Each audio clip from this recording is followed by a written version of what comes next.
하나님의 말씀 우리가 보겠습니다. 하나님의 말씀은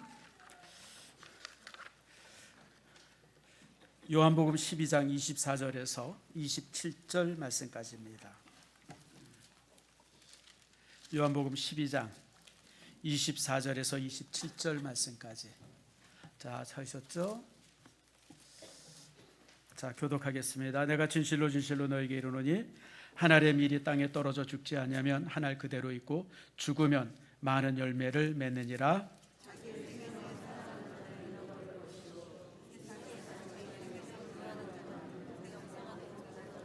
사람이 나를 섬기려면 나를 따르라. 나 있는 곳에 나를 섬기는 자도 거기 있으리니 사람이 나를 섬기면 내 아버지께서 그를 귀히 여기시리라.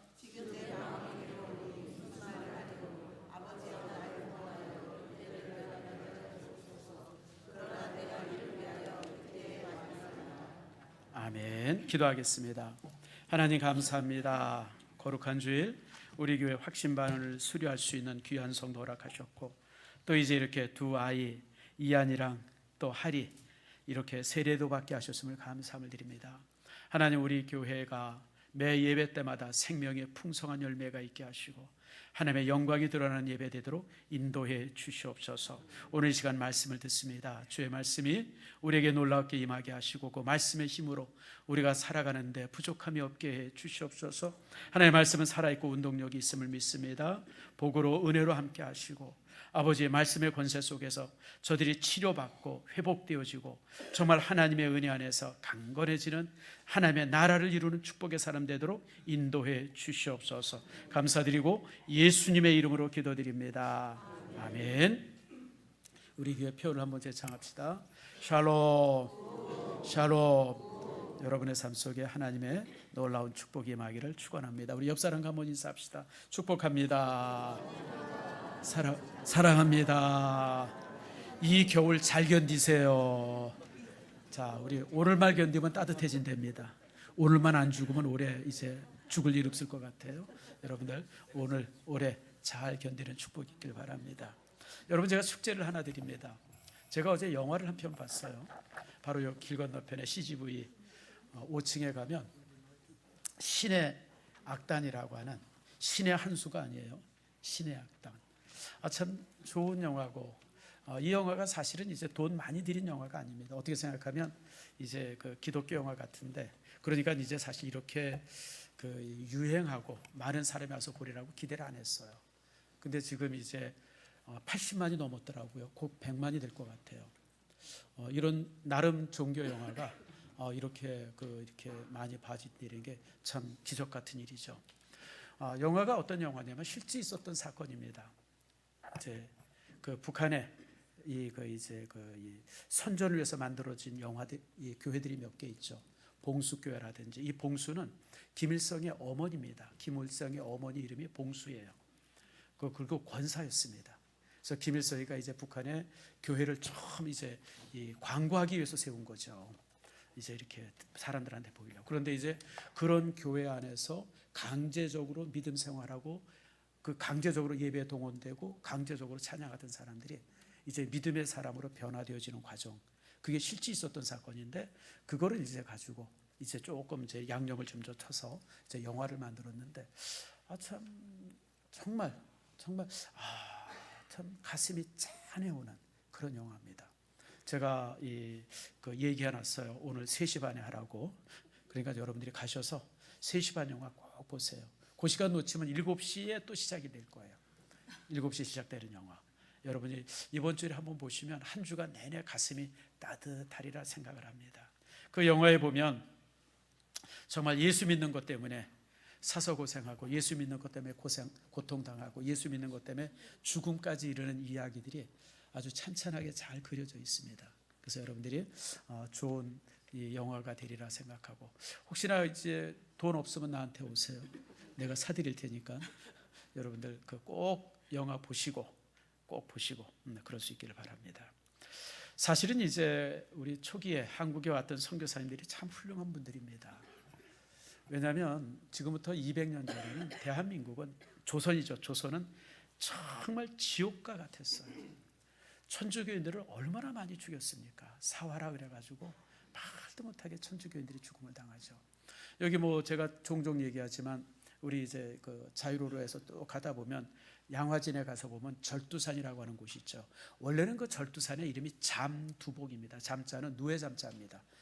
그러니까 머리 두자죠. 누에 머리처럼 생겼다. 이렇게 쭉 가다가 푹 이렇게 솟아올랐잖아요. 그래서 누에 머리 같다 그래서 잠두복이라고 불렸던 곳입니다. 그런데 이제 대원군 시대 때 뭐 여러 가지 그 천주교인들을 이제 이렇게 박해하면서 거기서 수없이 많은 천주교인들이 참수를 당합니다. 그래서 그 산의 이름이 바뀌죠. 그게 절두산입니다. 머리를 잘랐다 그래서 절두산이고요. 지금 그 절두산 바로 밑에 이제 천주교 성당이 하나 있습니다. 여러분 한번 가서 보세요. 저도 이제 몇 번 갔던 기억이 나는데 거기 가서 보면 그 당시 순교당했던 천주교인들의 그 유물들이 많이 좀 남아 있습니다. 뭐 십자가라든지 뭐 이런 성경이라든지 뭐 그리고 이제 그 옆에 조금 오면 이제 양화진 이제 또 이제 외국인 공동묘지가 있습니다. 그래서 한번 여러분들이 날 잡아가지고 참 그 절두산도 한번 보고 그 절두산에 있는 그 이제 그 성당도 한번 가서 보고 또 이제 양화진 묘지도 한번 보고 그러면 참 많은 은혜가 될 겁니다. 그런데 이제 이 그 뭐 그렇게 이제 이 핍박도 있었지만 또 조선이 워낙 이 그 이제 안 좋아가지고요 풍토병이 많았습니다.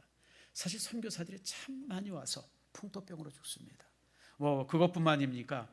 또 여러분들 얼마나 또 나라가 부패했습니까? 조선 말기의 그 부패함은 상상할 수 없을 정도로 특별히 여러분 조선 말기가 정조 이후에 이제 세도 정치가 있었잖아요. 이제 그래가지고 아무튼 조선이 말도 못하게 부패했었어요. 그래서 어떤 그 또 가난, 미신 뭐 이런 것까지 포함해가지고 조선이라고 하는 땅에 선교사로 온다고 하는 것은 사실 꿈꾸기도 어려울 정도로 그런 곳이었습니다. 그런데 바로 이곳에 선교사들이 오시기 시작했습니다. 사실 그분들이 처음부터 조선을 목표로 해서 오셨던 분들은 아니에요. 원래는 일본 선교, 중국 선교하러 왔다가 조선이 이제 눈에 보이기 시작한 거예요. 그래가지고 이제 우리나라로 오게 되어졌죠. 그게 이제 최초의 선교사 알렌, 의사 선교사죠 알렌. 그리고 그 다음에 이제 언도드와 아펜젤로 선교사가 들어왔고, 그리고 이제 한 6년 후에 그 이제 그 로제타 홀이라고 하는 그 이제 선교사 부부가 이제 들어왔습니다. 원래는 이제 제가 사진을 한번 보여드리죠. 요분이 로제타 홀이고요. 그 뒤에 있는 친구가 샤워드 홀입니다. 샤워드 홀. 원래 남편이 있었는데 남편이 선교사로 왔다가 2년 만에 죽습니다. 부부가 같이 이제 선교사로 왔는데 1894년에 이제 선교사로 옵니다. 선교사로 와가지고 이제 왔는데 이분들이 어떻게 되냐면 이제 그때 1884년에 94년에 여러분 잘 아는 청일 전쟁이 일어납니다. 그래가지고 온 나라가 완전히 쑥밭이 되어지죠. 그때 수많은 사람들이 병원에 몰려들기 시작하죠. 그래가지고 그들을 치료하다가 그 남편 그 이제 그 윌리엄 홀이라고 하는 남편이 있는데 결혼한 지 2년 만에 죽습니다. 풍토병으로 죽습니다. 발진티푸스에 걸려가지고 풍토병에 죽음을 당합니다. 근데 이제 그 로제타 홀은 그 당시 결혼해가지고 아들이 하나 있었고 이제 이 배에 딸이 하나 있었어요. 그런데 이제 그 이제 남편이 결혼한 지 2년 만에 죽음을 당한 겁니다. 그래서 이제 이 그 로제타 홀이 미국으로 다시 건너갔다가 다시 이제 거기 가서 의학 공부를 좀 더 마치고 다시 이제 몇 년에 조선에 들어와가지고 평생을 조선 땅에서 이제 의사로 이제 이렇게 의료 봉사를 합니다. 그런데 참 그러고 계시면 참 좋았는데 딸이 한국에 온 지 또 2년 만에 이질로 죽습니다. 그래서 이제 남편은 양화진 묘지에 이렇게 묻었는데 딸을 그 옆에 이제 이렇게 묻죠. 그리고 이제 그 아까 사진에 봤던 남자가 누구냐면 그때 살아남은 이제 아들 이제 샤워드 홀입니다. 이들이 참 한국 조선에서 큰 일들을 많이 하죠. 특별히 43년 동안 이 땅에서 의료 선교사로서 이제 이렇게 살았는데 그 당시는 이제 그 소경들 앞을 못 보는 사람들이 참 많았었어요.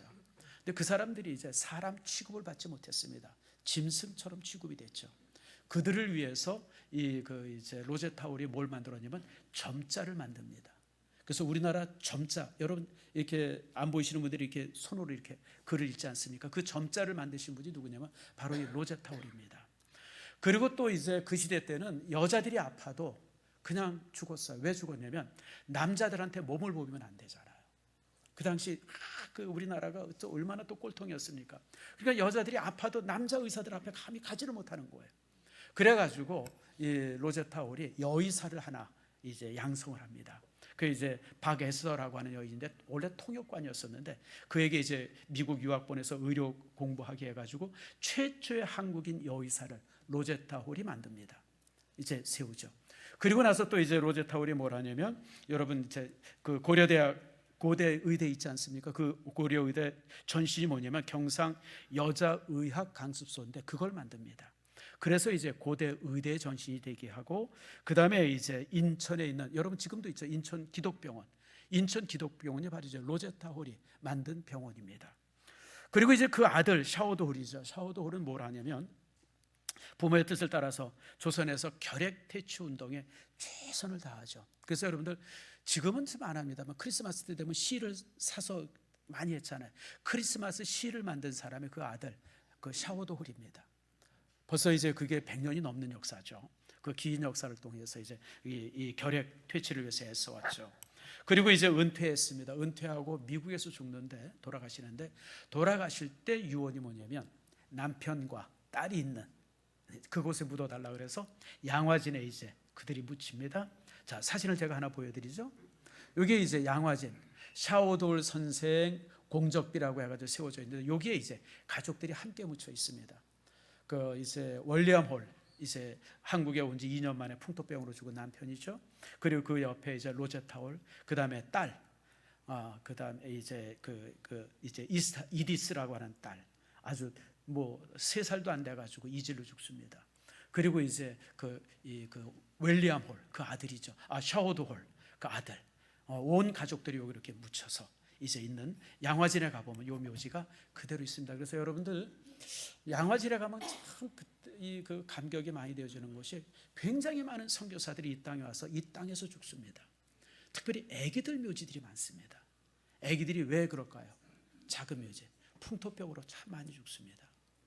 많은 사람들이 그 이제 로제타 홀을 향해서 왜 사서 고생하냐고 이제 실문할 겁니다.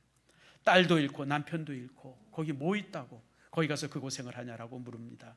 그러나 그 로제타 홀은 그곳에서 고생을 합니다. 슬픔의 땅에 참 남편도 묻고 딸도 묻었던 그 땅에 평생을 바치죠. 이런 사람들을 향해서 우리가 말합니다. 한번 따라합시다. 사서 고생한다. 세상에 가장 미련한 사람이 사서 고생하는 사람들입니다. 여러분 수없이 많은 사람들이 편안하기를 원하죠. 쉽게 가기를 원하고 여러분 그러지 않습니까? 여러분 이렇게 그 사서 고생하는 사람들을 볼 때마다 혀를 차죠. 왜 인생을 저렇게 사나? 그래요. 그러나 이렇게 이제 그러면서 이제 편안하게 사는 것이 참 이렇게 이 시대에 어떤 이제 덕목처럼 보여지는데 그런데 이제 그런 곳에서도 끝까지 사서 고생하는 사람들의 무리가 있습니다. 사실 여러분 인류가 지금까지 살면서 만들었던 수없이 많은 기술들이라는 것이 고통을 줄이고 편안함을 주기 위한 것 아닙니까? 여러분 여기 등등 옛날에는 여러분 등 없이 촛불 켰지 않았습니까? 뭐 에어컨 그 다음에 이제 무슨 뭐 온풍기 모든 것들이 편안함을 위해서 만들었어요. 지금 의자도 마찬가지예요. 여러분 저 곧 믿음 생활 처음 할 때는 의자 없었어요. 다 저기 방석 깔고 앉았었어요. 방석 깔고 그냥 이렇게 바닥에 앉아서 했는데 제가 고등학교 2학년 때쯤 되니까 교회에 의자들을 들여놓기 시작했어요. 그래서 그때 교회들마다 의자파랑 방석파가 되게 싸웠습니다. 어떻게 하나님 앞에 예배하는데 의자 앉아서 예배하느냐. 아이고 그 방석에 앉으면 무릎도 아프고 그런데 그래가지고 방석파 의사파 결국 이제 의자파들이 다 승리를 해가지고 이렇게 지금 다 이제 의자에 앉아 있어요. 근데 또 이 의자가 또 이제 또 변화가 됐어요. 처음에 의자는 90도 각도였었는데 지금은 우리 몇 도로 눕혀져 있죠? 한 5도 10도 쫙 눕혀져 있어요. 좀 더 편안하라고. 그러니까 인류의 모든 역사는 편안함의 역사예요. 여러분 주부들 옛날에 여러분 그 우물가에 모여서 얼마나 많이 빨래했어요. 손을 불어가면서. 지금 집에 다 뭐 있죠? 세탁기 있어요. 이제 노는 거 귀찮다고 또 뭐 있죠? 건조기 있어요. 또 이제 이 설거지하는 거 힘들다고 또 뭐 있어요? 세척기 있어요. 조금 있으면 밥 먹어주는 것도 대신 있을 것 같아요. 이처럼 모든 사람들이 편안함을 위해서 이렇게 애쓰고 편안하려고 다 그러는데, 그런데 오늘 주님께서는 우리를 향해서 말합니다. 한번 따라합시다. 사서 고생해라. 사서 고생이 그리스도인의 길이라는 거예요. 자, 오늘 본문의 말씀 한번 봅시다. 24절 우리가 한번 같이 읽겠습니다. 시작. 내가 진실로 진실로 너에게 이르노니 한 알의 밀이 땅에 떨어져 죽지 아니하면 한 알 그대로 있고 죽으면 많은 열매를 맺느니라. 여러분, 이 말씀은 정말 위대한 말씀이에요. 모든 생명의 역사는 죽음에서 비롯된다는 거예요. 다시 한번 제가 말씀드릴게요. 모든 생명의 역사는 죽음에서 비롯되어지는 거예요. 여러분, 죽지 아니하면 그저 그냥 하나 그대로 남아있지만 죽어야만이 그곳에서 싹이 나고 그리고 이제 열매가 맺어진다고 하는 겁니다. 죽지 않은 자리에 새 생명이란 없습니다. 죽음의 생명이 열매를 맺는 겁니다. 많은 사람들이 이 땅에 살면서 로또 같은 인생을 살기를 원해요. 그냥 하루아침에 거부가 되어지고 하루아침에. 여러분, 제가 지금까지 70평생을 살아보면서 얻은 결론입니다. 따라합시다. 세상에 로또는 없다. 사봤죠, 다들? 나도 사봤어요. 창피한데 딱 한 번 사봤어요. 이 일산에서 사면 걸릴 것 같아가지고 성도들한테 저 영등포까지 나가가지고 내가 그 로또 한 장 살려고 영등포까지 나갔는데 됐을까요? 안 됐을까요? 당연히 안 됐죠. 될 수가 없죠. 여러분, 그런 인생이란 없어요. 자신의 삶에 기적이 나타나기를 원하지만 여러분, 지금 내가 살아있는 기적이지 무슨 뚝 떨어지는 돈이 기적이 아니에요. 여러분, 그런 인생이란 없습니다. 우리가 이렇게 공짜로 뭔가 좀 이렇게 얻어보기를 원하지만 여러분, 그런 거 없어요. 모든 열매는 언제나 죽음을 기반으로 합니다. 그것 없이는 맺어지는 것이 없어요. 여러분, 쉬운 얘기로, 여러분 자녀 키우는 거 저절로 됩니까? 애 낳으면 저절로, 여기 지금 오늘 이 유아 세례 받은 애들이 둘이 있는데 그냥 낳으면 저절로 큽니까? 아니요, 여러분. 이들을 위해서 희생하는 게 얼마나 많은지 몰라요. 가면 갈수록 커지죠. 그러니까 이제 사실 이 결혼해서도 자녀를 갖는 것을 두려워하는 것이 쏟는 노력들, 애씀이 너무 크기 때문에 그렇습니다. 뭐 사업을 또 마찬가지죠. 여러분, 사업을 크든지 작든지 사업하면요, 그 안에 쏟는 정열이 얼마나 커요. 그냥 놔두면 여러분 사업이 저절로 돌아갑니까? 그런 사업이 어디 있어요? 잠깐 눈만 딴 데 치면 그냥 금방 흔들리죠. 사업을 성공하려고 그러면 거기에 목숨을 걸어야 되잖아요. 여러분들 몇 번 죽었다 깨어나야 그 사업이 그나마 자리를 잡는 것 아닙니까? 여러분, 저절로 되는 건 아무것도 없어요. 맞죠? 신앙도 동일한 원리입니다. 오늘 예수님께서 우리에게 주시는 말씀이 바로 그거예요. 너희들이 살면서, 믿음의 인으로 살면서 정말 너희들 속에 생명의 역사, 너희들을 통해서 정말 놀라운 하나님의 나라, 이런 것들이 이루어지기를 원하느냐? 그러면 죽어라. 죽어야 된다. 너희들이 살고자, 퍼둥거리면서 살고자 했으면 너희들을 통해서는 아무런 열매가 없다는 거예요. 오늘 주님께서 우리를 향해서 이처럼 그것을 우리에게 이제 명령하고 있습니다. 다시 말하면 내 고집이나 내 자존심, 또 내가 가지고 있는 여러 가지 생각들, 경험들, 이런 것들이 무너지고 감추어지고 그런 것들을 포기할 때 그 속에서 생명의 역사가 나타난다고 하는 겁니다. 이 부분에 대해서 예수님께서 마태복음 16장 24절에 좀 더 자세하게 또 말씀해 주고 있습니다. 너무 유명한 말씀이죠. 마태복음 16장 24절 말씀 우리가 같이 한번 읽어봅시다. 시작. 이에 예수께서 제자들에게 이르시되 누구든지 나를 따라오려거든 자기를 부인하고 자기 십자가를 지고 나를 따르.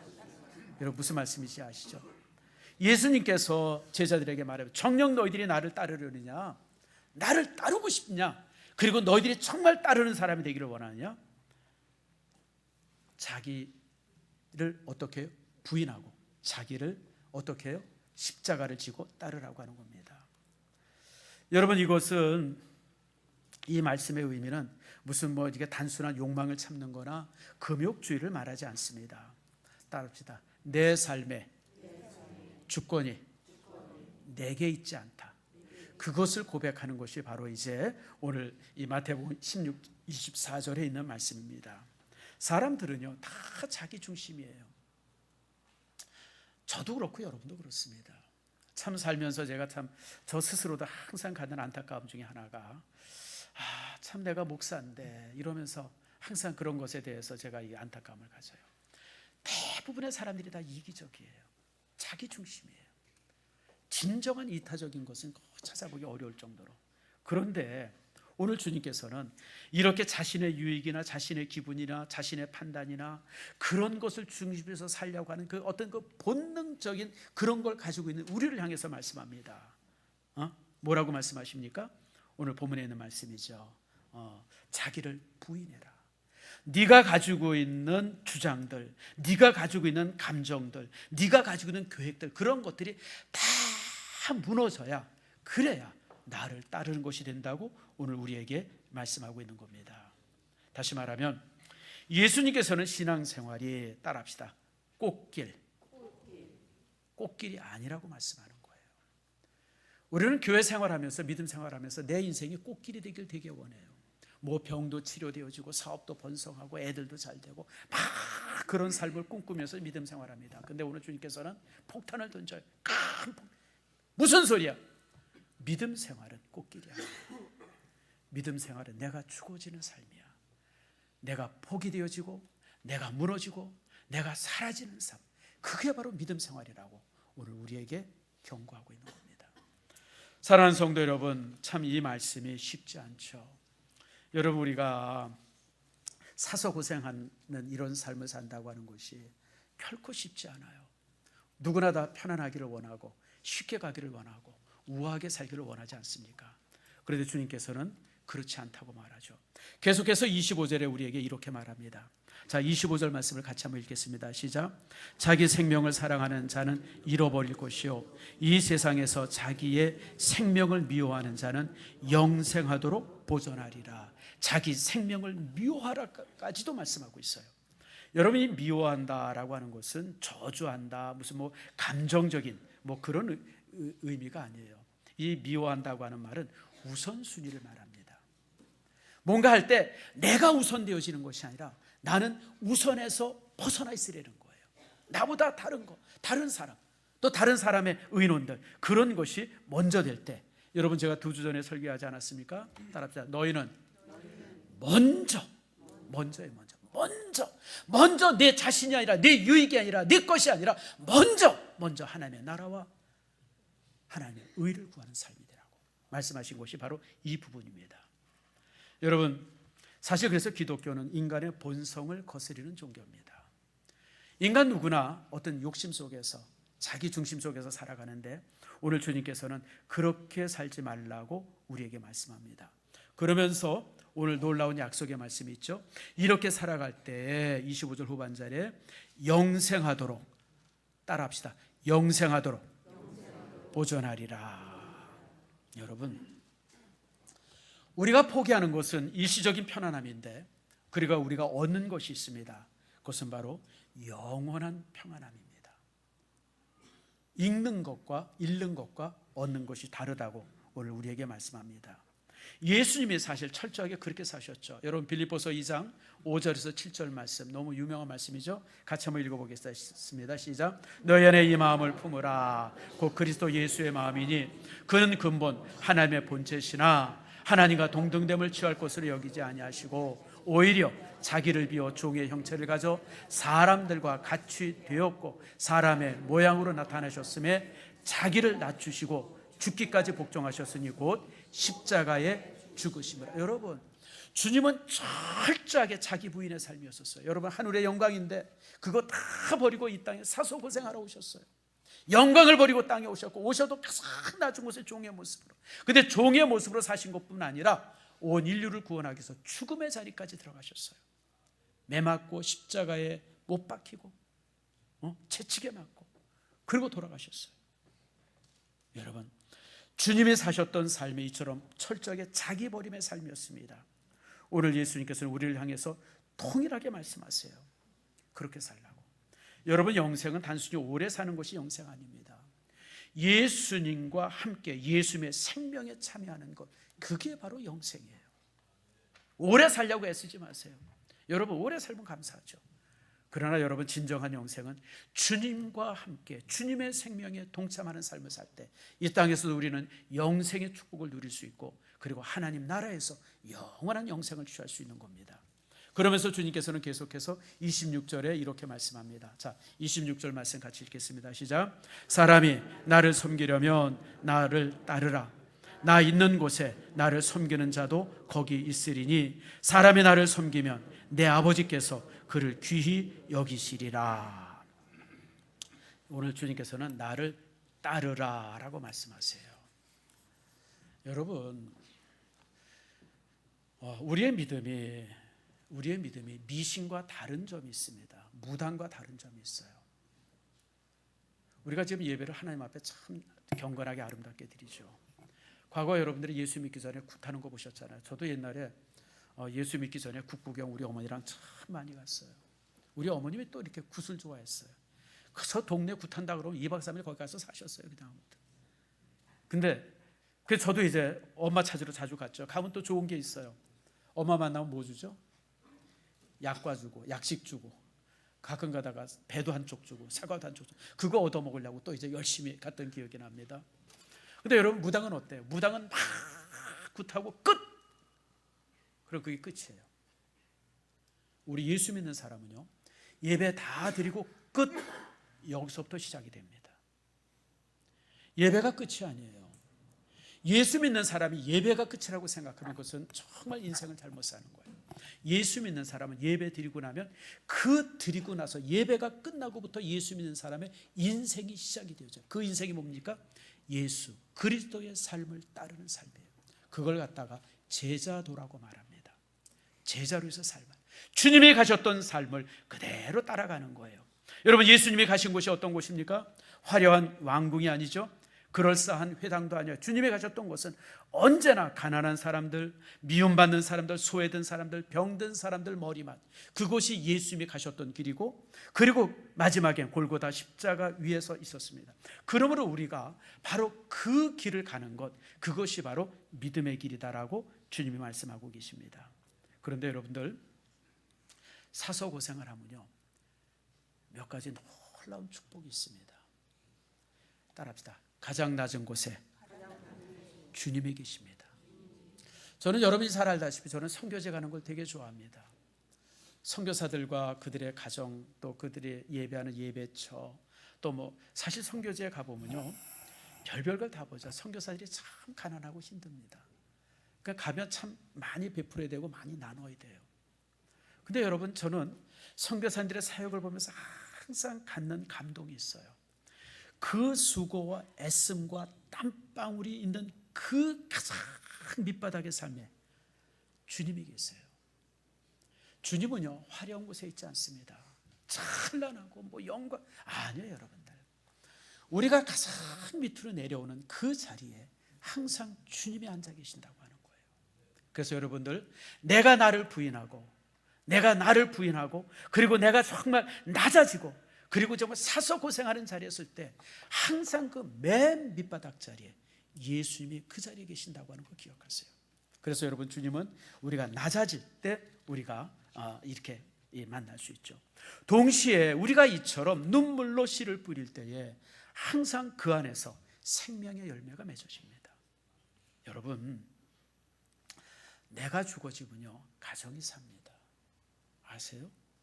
여러분 가정이 정말 살아있습니까? 생명이 있습니까? 가정이 정말 화목합니까? 그 이유는 여러분이 죽어있기 때문에 그래요.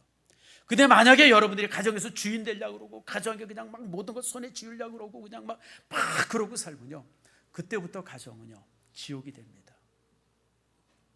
가정이 화목하고요 가정이 정말 아름다운 것은 내가 죽어질 때 가능한 거예요. 가정만 그렇습니까? 교회도 마찬가지예요. 나를 드러내고 내가 나타나려고 그러고 막 이러고 그러면 교회는 그때부터 시끄럽고 정신없어요. 한 사람 한 사람 모두가 가장 밑바닥에서 성도를 섬길 때 참 우리 교회 보세요. 여러분들 토요일마다 장로님들 집사님들 나와서 온 교회 청소하고 주일마다 또 이제 식당 봉사하고 또 교사들 다 각 곳에 있어서 막 충성하고 찬양대원들 애쓰고 보이는 곳 보이지 않는 곳에 여러 모습 속에서 정말 사서 고생하는 사람들이 가득 가득 차 있을 때 교회는 천국이 되어지는 거예요. 만약에 여기서 어떤 사람이 어깨에 무슨 완장찬 것처럼 계급장 단 것처럼 어깨에 힘주고 다니고 막 사람들한테 막 이렇게 그냥 대접받으려고 다니고 그런다 그러면 그때부터 그 장소는 지옥이 되어집니다. 여러분, 낮아질 때 생명의 역사가 있어요. 그러면 여러분들, 우리가 사서 고생하는 것이 결코 헛된 수고가 아닙니다. 사서 고생함으로 인해서 여러분들 놀라운 영적 열매들이 맺어집니다. 역사적으로 볼 때요, 교회가 풍요하고 넉넉하고 돈이 많을 때는 항상 타락했어요. 중세시대 때 교회를 보세요. 얼마나 타락했습니까? 근데 교회가 가장 영적으로 깨끗했던 데가 언제인지 아십니까? 고난받을 때예요. 로마의 그 카타콤, 그 땅속 깊은 곳에서, 그 무덤 속에서 예배하는 사람들, 그들이 영적으로 가장 깨끗했습니다. 여러분, 근대 종교사도 이렇게 보면요, 여러분 15세기 때 종교개혁이 일어나지 않았습니까? 그 당시 종교개혁을 일으켰던 수없이 많은 그 선진들이요, 얼마나 고난당했는지 몰라요. 체포되고, 여러분 체포될 뿐 아니죠, 그 고문당하고, 심지어는 불에 타고요, 수많은 사람들이 그렇게 사소고생했어요. 그들이 했던 사소고생으로 인해서 교회가 살아납니다. 만약에 그 당시 사소고생했던 이런 신앙의 성각자가 없었다고 그러면 기독교회는 15세기 때 없어졌을 겁니다. 너무 썩어 있었어요. 그러나 종교개혁자들에 의해서 개신교회가 만들어지고, 또 천주교회도 우리가 이래서는 안 된다.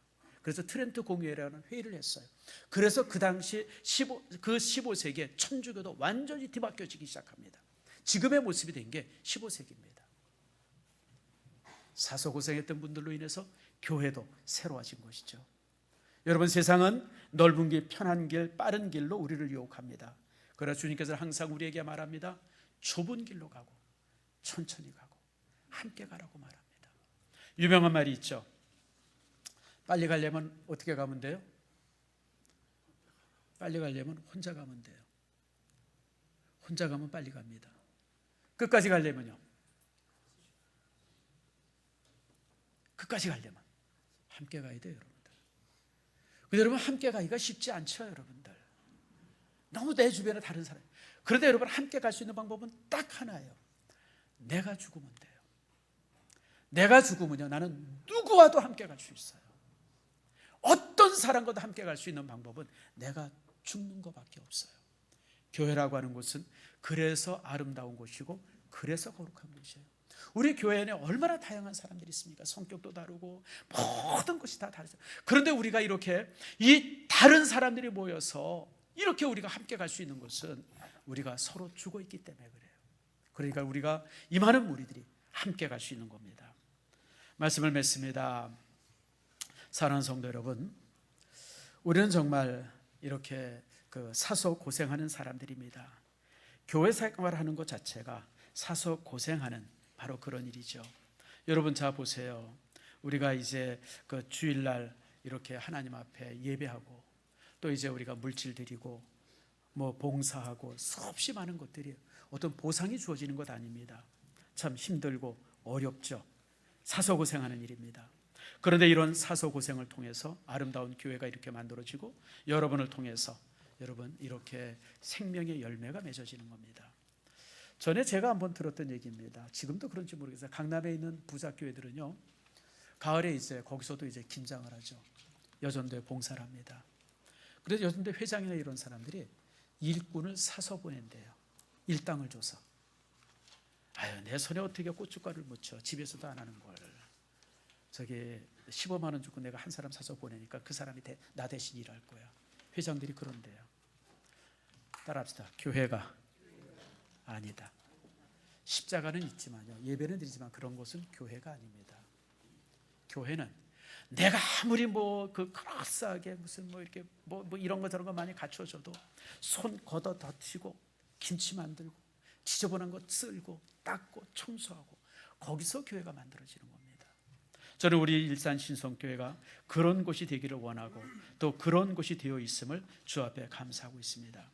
사랑하는 성도 여러분, 저는 여러분들에게 오늘 이 시간 도전합니다. 또 도전의 말을 던집니다. 제 말이 아니라 주님의 말입니다. 성도 여러분, 사서 고생하세요.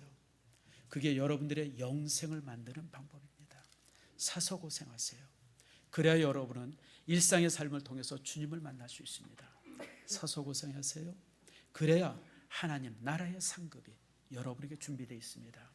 이번 한 주간, 이제 오늘부터 되어지는 한 주간 동안 여러분들이 안락함을 추구해서 그 안락함 속에 안주하려는 여러분이 되는 것이 아니라 기꺼이 주님을 위해서 불편함을 감수할 수 있는 사서 고생하는 그리스도인이 되어지기를 축복합니다. 그리고 여러분들을 통해서 정말 생명의 열매들이, 아름다운 열매들이 하나하나 맺어져서 정말 여러분들이 살면서도 또 하나님 나라 안에서도 정말 복된 여러분들의 모습 다 되어지기를 축복합니다. 26절에 이렇게 말씀합니다. 한번 따라 합시다. 사람이 나를 섬기면 내 아버지께서 그를 귀히 여기시리라. 여러분들이 주님 앞에 귀히 여김 받는 축복의 사람들이 다 되어지기를 축원합니다.